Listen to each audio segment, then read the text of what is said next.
Okay.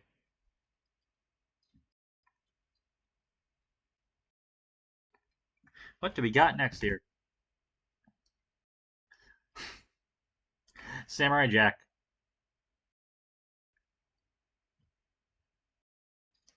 I think I'm gonna put Samurai Jack here for now. As I was saying earlier about Dexter's Laboratory, Samurai Jack is just like you could tell what after Gendy Tartakovsky made Dexter's Laboratory and started Samurai Jack, he was just one of those people in the animation industry who was just going to define how this channel would be shaped going forward. I mean, even though I do know Samurai Jack, I believe even early on was aired on more of a Toonami Adult Swim kind of thing than a Cartoon Network kind of thing, but it is a Cartoon Network original, so I'm counting it on this list. I don't know what else is just what else is there to say about Samurai Jack that people haven't already said before. I mean, like the art style is gorgeous, as is the simplistic but effective animation that it has. I mean, the new settings and characters, every single episode, the fights, the I mean, some people think Samurai Jack's pacing is a little slow, I guess, but I personally think it adds to the atmosphere of what the show is going for. I mean, it's Samurai Jack, I think, feels like you're watching a really slow, methodical, well-paced action movie, and I love that about it. I mean, it's just so creative, so engaging, so fun. I don't know. Samurai Jack is easily one of the best action cartoons that Cartoon Network's ever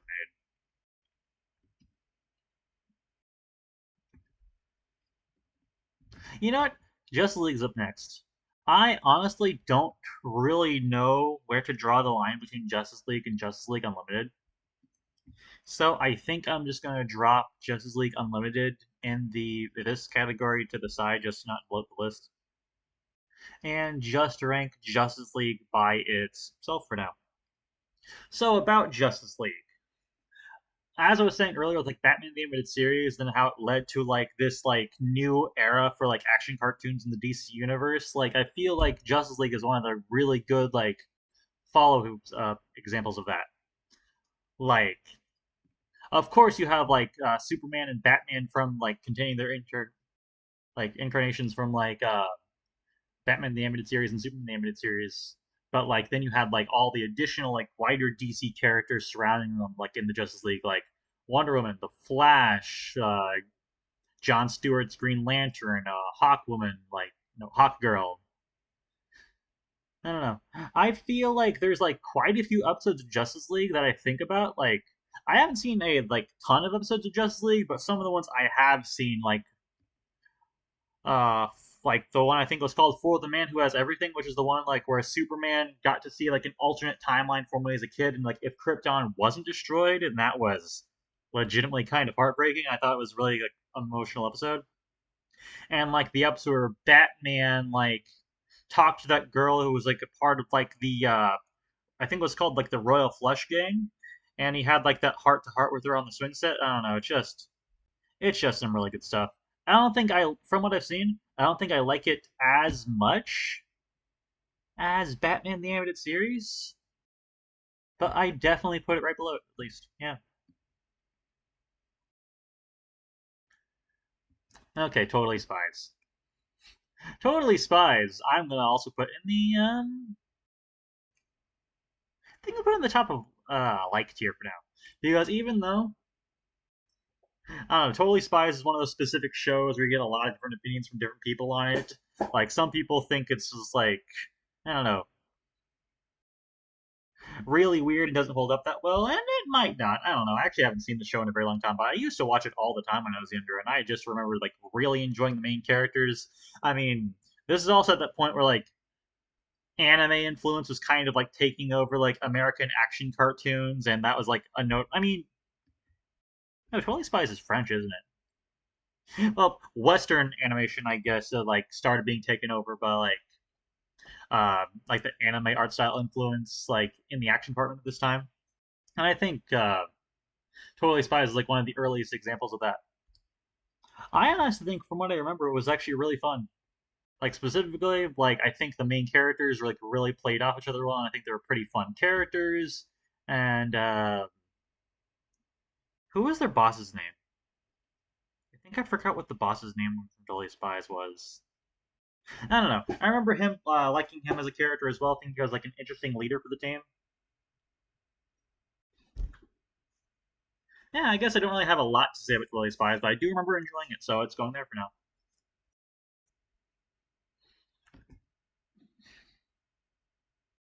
All right, what's next? Oh, whatever happened to Robot Jones? This is a show I actually watched all of last year. Like, I think I saw like some random episodes of it when I was younger, but I watched like I went over to watch all of it last year. It's going right there, by the way.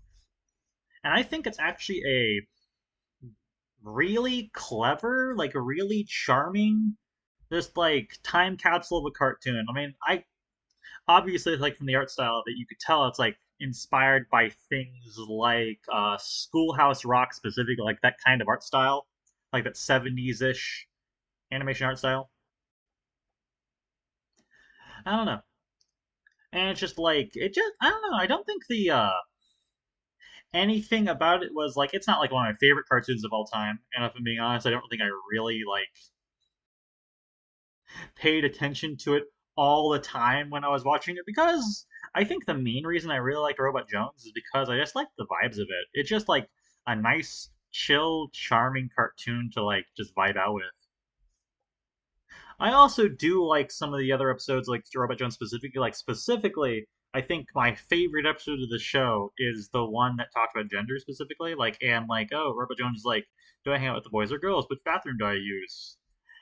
And at the end of the episode, Robot Jones figured out like, oh, I'm a robot. I'm not a human. I don't know. It was just kind of like a really poignant, kind of like clever and fun episode to me. I don't know. Kind of a special one to me. Okay, Robot Jones goes there. What do we got next? Mucha Lucha. This is a really fun one. I think I'm going to be putting it at the top of like tier for now. This is one I haven't watched in a long time, but I watched it like all the time when I was a kid. Like I loved like all the different character designs, like all the different like designs of all the different wrestlers and all their different like big, unique, special moves that they had and like the transformations they had. Like I don't know. I think it was just really fun because it was a wrestling cartoon, but it was obviously like played into the fact that it was a cartoon as well. Like oh, like Buena Girl is able to turn into like a bulldozer, and like Ricochet is able to turn into a ball and like bounce off the walls into opponents like that. I think just like even though it was like wasn't like the most well animated thing, I think like the fight scenes were still really clever and interesting because of that. Also, I believe like Mucha Lucha, I don't think it was like the first Flash cartoon, but I believe it was like one of the earlier Flash cartoons like that aired on TV. And I think even though you could tell, I think since it had like such a unique and interesting art style that I don't think I really minded that much that was like made in like this like one of the earlier adopters of Flash. I mean, it's if you look at it now, I think it looks kind of rough, but you have to kind of like take it as it looked at the time. I think, and I think for what they were going for, it actually looked really fun. All right, I'm gonna then take another drink of water real quick.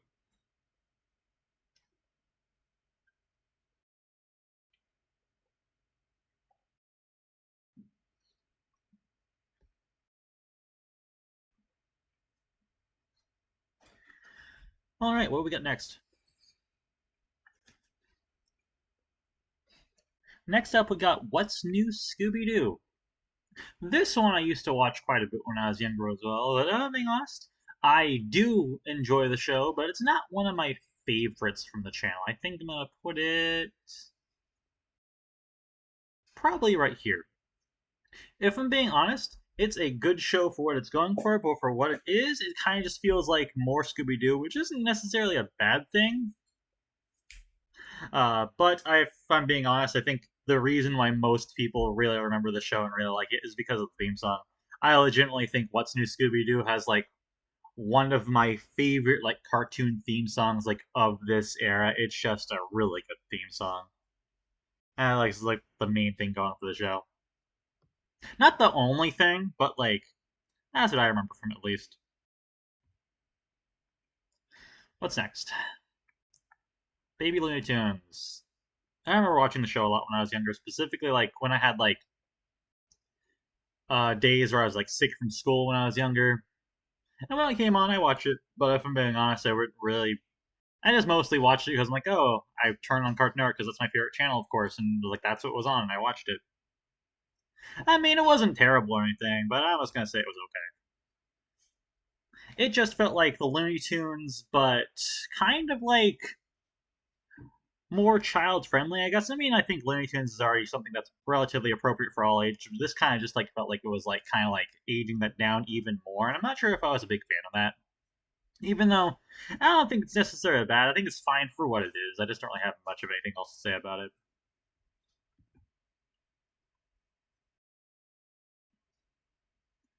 All right, that brings us to Codename Kids Next Door. This is another legitimate, like, easy favorites tier. But where in the favorites tier? I think I'm gonna put it. I think we're right there. Between Ed, Edd n Eddy and Powerpuff Girls for now, at least. Yeah, because Kids Next Door, like when I watched this when I was younger, I legitimately like I loved the show. I love it so much. It's just like the premise is just so creative and fun. Like the kids and adults are like arch rivals, and like they both have like their own like organizations of like heroes and villains, and they face off of each other. It's like it's just really fun. I don't know. Specifically, I also think that the main characters in the show had like a really good dynamic between each other. Like, and they're just like really fleshed out, solid characters. Like alongside like honestly, I think no, even more than like something like Samurai Jack. I think Kids Next Door is like one of the earlier Cartoon Network shows that really was trying to flesh out their characters, kind of like in a kind of almost pseudo story driven. No, in the last season, I think it was legitimately like fully story driven. But you know what I mean. But like back to like Sector V, like Nigel Uno, number one is like a really good, like fun, like leader character. Like he's like obviously like a parody of like James Bond, and I think he's just like I don't know, he's really cool. He's I don't know, he gets the job done as a good leader. Number two, I legitimately for a time he was actually my favorite member of the team, but I don't think he's my favorite anymore. He is just the funniest member of Sector V to me. I know his jokes are like really cheesy or whatever, but he just cracked me up. Yeah, my current favorite member of Sector V, and the one I think I had like my favorite for the longest period of time, even though it was like more recent, is number three, Cookie Sanban. It's just because I really specifically like that kind of like hyper energetic, like nice, fun-loving kind of characters. That's like one of my favorite kinds of archetypes of characters, and I feel like number three like really fits that like really well. And it's kind of like one of the earlier examples of like one of my favorite characters in the archetype. Number four was actually my favorite of Sector V when I was younger, like when I was a kid. I don't know. I just thought he was like his like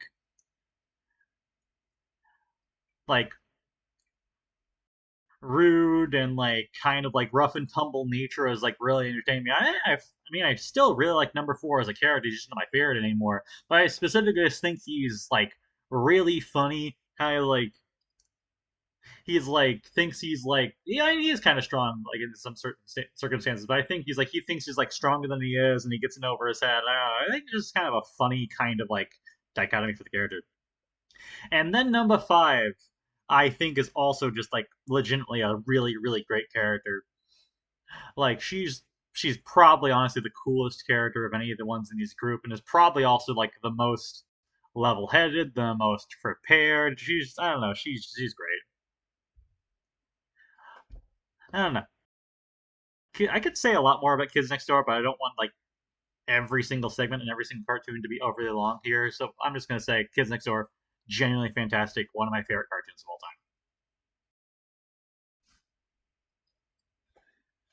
time. What do we got next here? Billy and Mandy. I think I'm gonna rank Evil Con Carne first, actually, though. Evil Con Carne. I watched all of this last year, and what I gotta say about it is, it was good. I think I'm gonna put it like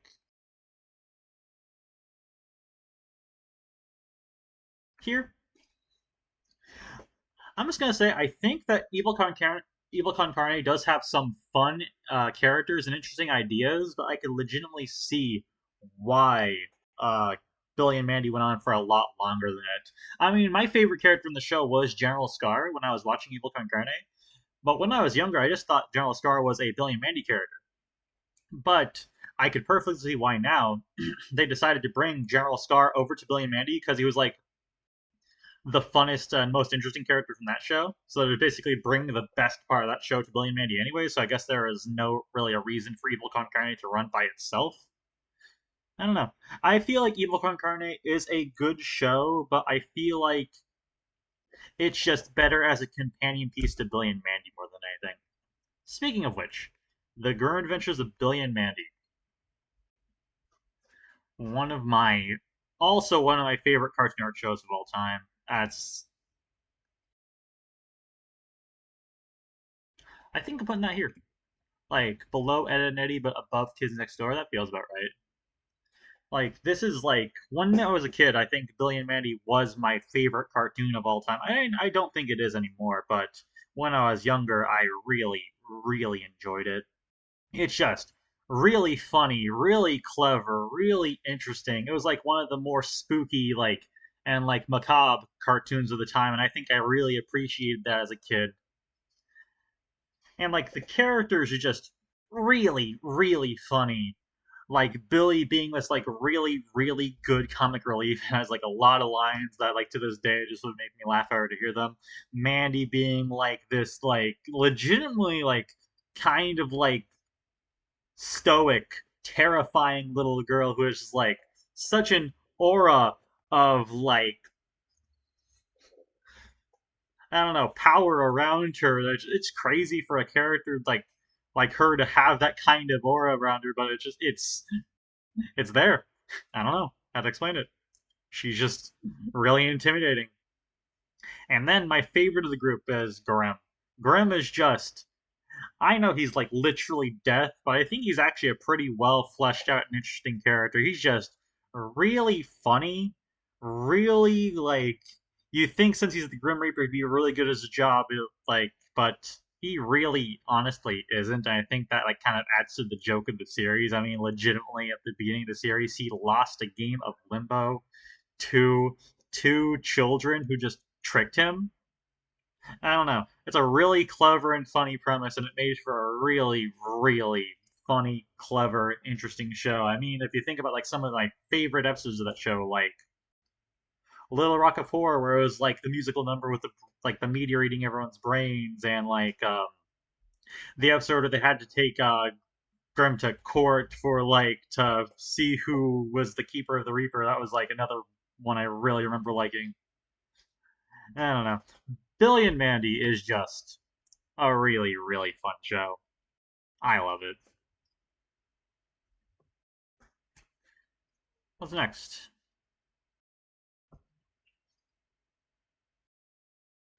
All right. I think Duck Dodgers is. I did watch some of this when I was younger, but I think that's another one I'm gonna have to put here. I might have actually kind of like underrate estimated how many of these I think I would have had to put like in that tier because I think I'm legitimately gonna have to do that with Atomic Betty and Crypto the Sewer Dog as well because I've seen episodes of all these shows, but I don't think I've seen like all of them for any of them, or not even close.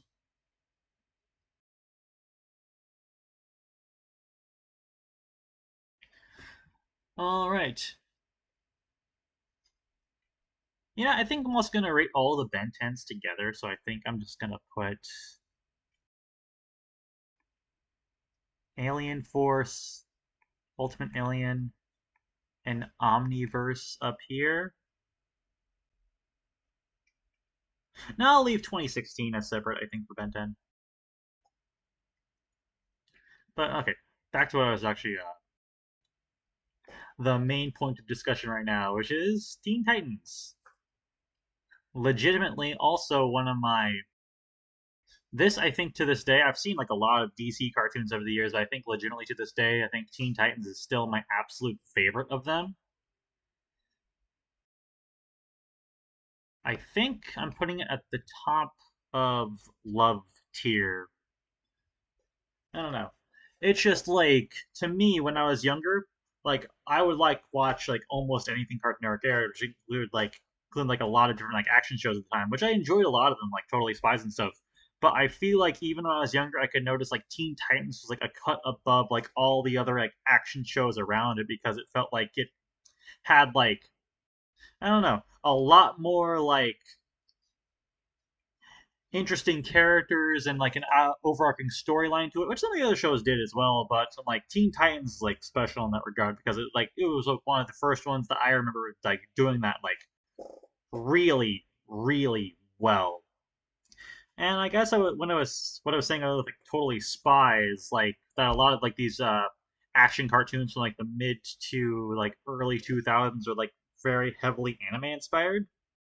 Like Teen Titans was definitely like in that same like inspiration camp as well, and I think it's actually turned out for the best for it because if Teen Titans, I mean, I like Justice League and Batman the Animated Series, but if Teen Titans just looked at those two shows, I don't think I would like it nearly as much. I think one of the things I really like about it is the fact that it is so anime inspired.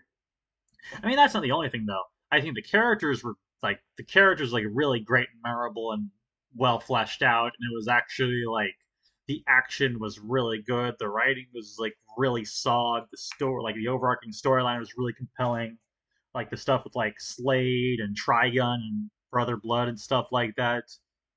But it was also just like really really funny, like when it wanted to be. Like there's like when you look at a show that has like an art style like Teen Titans, you'd expect to be good at things like action and story, but you don't expect like I don't think you'd really expect like really good comedy just like staring at it. But it is truly just a really funny show when it wants to be, along with the music. Honestly, like the music in this show is also really good. I believe most of it was like at least like the instrumental background, like no the background music with lyrics was actually done by Puffy Amiyumi, which I think they did the theme song for the show as well. And I legitimately love the Teen Titans theme song. I mean, a lot of people really like the Teen Titans theme song for a reason, but I think it's for a good reason because it's a fantastic song. And I believe like some of the action and chase sequences throughout the show also used music from Puffy Amiyumi, and I think it used them like really well. Like specifically, I remember like the episode with Mad Mod, or like they were chasing him for like his like British like mansion that was like almost looked like it was like a newspaper clipping style. And it was like really clever and fun. I don't know. Teen Titans is fantastic. Love the show. All right, what's next? Next up, we got Code Lyoko, which I think I'm gonna put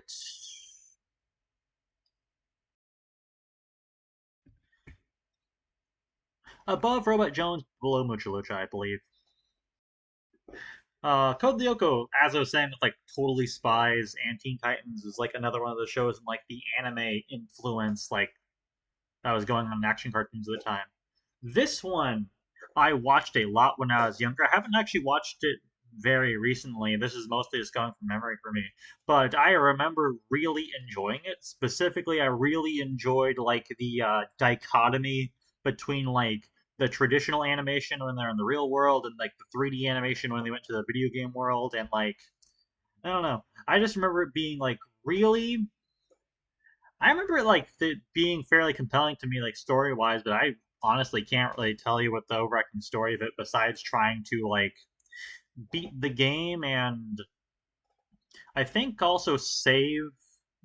Wasn't like something like the pink haired girl, like Aelita, was like stuck in the game and they had to free her from it or something like that. I don't exactly remember the specific details from it, but I do have vague recollections of the story from the show, and I do remember really liking it. Specifically, I remember liking the characters and the fight scenes, but specifically more than anything else, the Code Lyoko has one of my all-time favorite cartoon theme songs. That's just one I could listen to like over and over again. It's just so good. I mean, of course, like any show could have a good theme song if it's a good or bad show. So like, I don't think that's like saying that much on its own. But I do remember the show itself being good as well. So yeah. What we got next?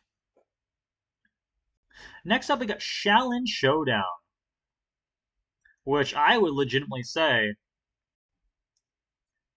I'd honestly, I think, put that up into like this tier.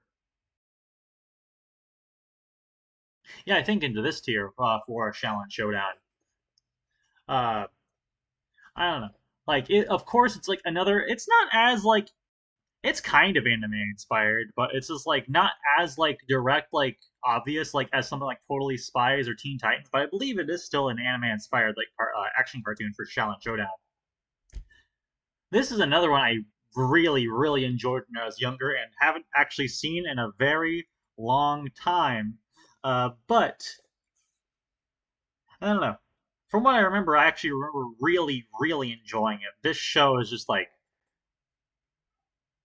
it was really creative, really interesting. I really enjoyed like its unique art style specifically, and also like I don't know. I think my favorite thing about Challenge Showdown was the how creative and interesting and cool the fight scenes were because of all the different like weapons they would acquire through the series. Like I think I remember they were called the Shengang Wu, I believe they were called. Yeah, like each and every single one of those weapons really made the fights like interesting and unique and like which honestly for like some action cartoons of this time I think was kind of even if like other things about them were compelling like story wise it was kind of like a little more tough to make the fight scenes in and of themselves a little more interesting, but I think varying up the weapons like Challenge Showdown did actually helped a lot to make the fight scenes more unique and interesting in the show. I also really did like the characters. Like specifically, I believe my favorite character in Challenge Showdown. When I was younger, I think it was no, it was Jack Spicer. I was just thinking of the characters from like the kid fighting team in the show, but Jack Spicer was my favorite character in the show because he was just like a really funny character. He's one of those characters I was think about and kind of crack up. I guess I don't know. But among the main characters, I think my favorite of the kids would probably be. I think it'd be Raimundo. Not just because he's voiced by Tom Kenny, even though I really do appreciate any and all voice roles that Tom Kenny does. But Raimundo, I think, is just like a fun, interesting kind of character. Even though I don't exactly remember like the ins and outs of all those characters in the show because I haven't seen it in a very long time, but I do remember really enjoying it.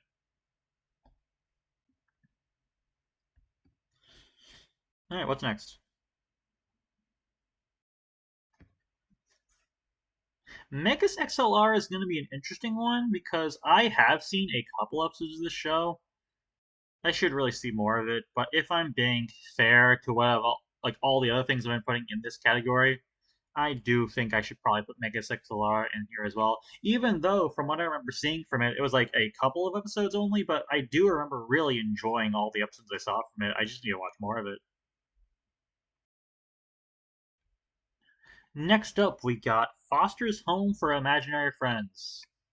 Another like Craig McCracken show, of course. And as I said before, I really love like the stuff that Craig McCracken does. Put it there, I think. It's just like one of the most creative, inventive, fun premises for like a cartoon ever. Just like a place for your imaginary friends to go after the kids can't really take care of them anymore. It's just a really clever and if you actually think about it a lot, it's actually kind of like a melancholy concept because it's like these kids are kind of like feel like they're growing up and like separating from like the childhood wonderment that they have, I guess. Like, I don't know. It's just like, I don't know. When I think about imaginary friends specifically, I feel like it's just a very, just like, it gives you like a kind of like a really big sense of like childlike wonder specifically, and I don't know, having to actually no, I think in the show of the universe of the show itself, I think it was more because like you actually had to take care of and feed the imaginary friends. Did the imaginary friends have to eat? I think so. I don't remember for sure. I mean, they are constructs of kids' imaginations, but I believe they had to eat. Yeah, I think they did. Maybe it was because like less of the more like esoteric stuff I was saying, and more just because the kids couldn't take care of them. That's probably more likely, honestly.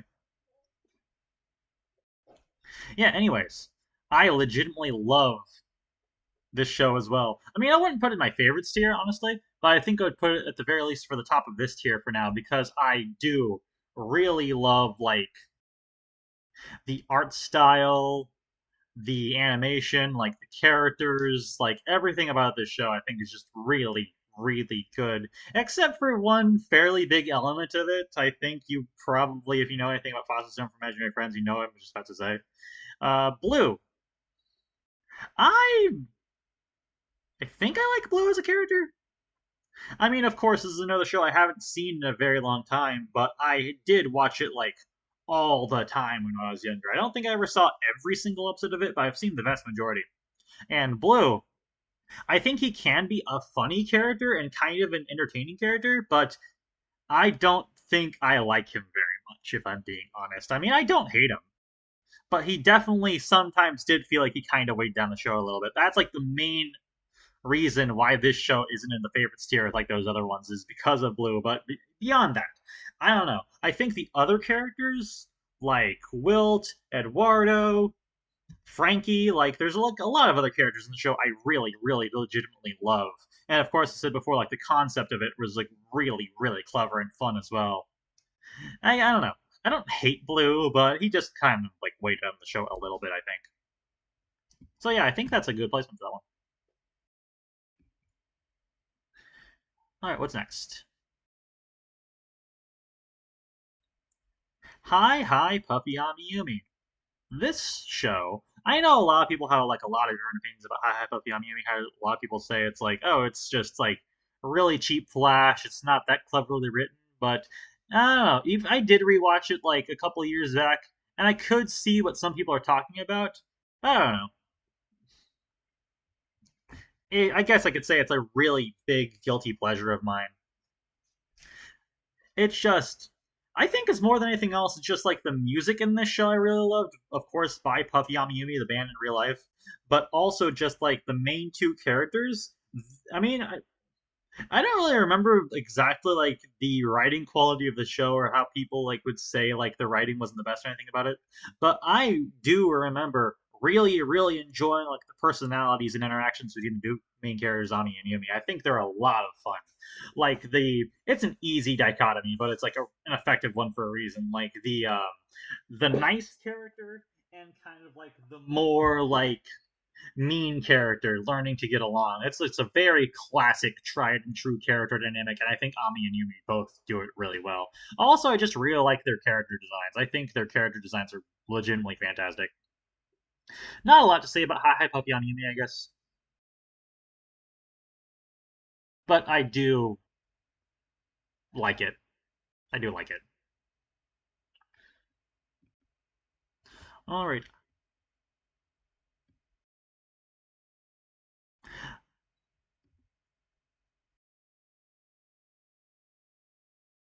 all right. I think I'm gonna actually pause the stream for now, or like end the stream for now because I do have some other things I do need to do today. But I do want to come back here soon enough to finish this tier list at the very least, at least. But I do need to do something right now.